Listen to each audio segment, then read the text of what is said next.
Lady Diane says, don't forget itinerary for St. Louis. I was going to bring it up earlier much. when I saw you in the chat. I don't remember what happened, but I got our 2 nights of hotel stay booked. I need to message Gary and figure out if I'm welcomed over to Gary's house, or if he's available, I should say. And then I will plan everything after that. What? Someone just came and wrote the comment that makes no sense. I'm sorry. I mean, the shrimp knowledge be hitting like that. I know. Blue will be tripping. Sorry. Question from Johnny says, I have 7.5 Aquaon shrimp cube with fluval stratum. I live in New York. Tap water at 35 TDS. Is Caridina shrimp suitable for parameter?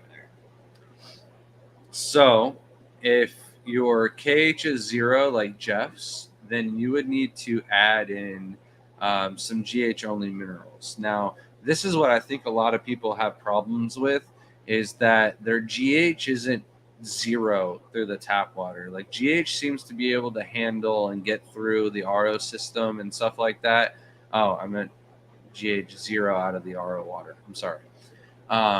It can definitely creep up a little bit at like even 8 TDS. You could still have some GH in the water, but technically speaking, you should be able to use some salty shrimp GH only minerals and get that up there. The only problem is you might have 35 TDS today or this week, but 4 weeks or 5 weeks down the line, your water treatment company could change something, try to clean the system or flush something out, and now your TDS has creeped up a little bit, and that corrosion, you don't know what happens in there and stuff like that. So it is a little bit riskier using tap water. I always recommend doing the RO water and getting rid of that final 30 TDS or however low you can get it, because even a cheap RO unit is going to do well in your situation. And starting off with perfect water is better than starting off with almost perfect water. So, but as long as you use the GH only minerals and mix it in, you should be good. Just check the TDS before you play around with the water changes. Lady Diana is perfectly fine. It says, I haven't seen Gary at the meetings lately, and I also don't see him on the board.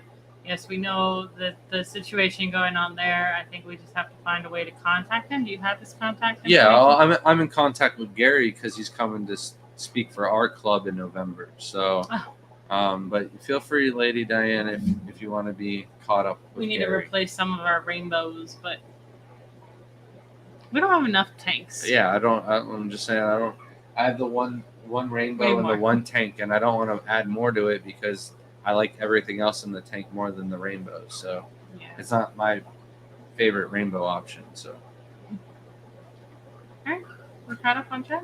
I think it's time to say goodbye. Yeah, thank you everyone. Thank you guys that donated to the super chats. We really appreciate that. Thank you. And stay tuned to next week. I don't know what the topic is yet, so it'll be a surprise. Thank you so much, guys. Have a good night.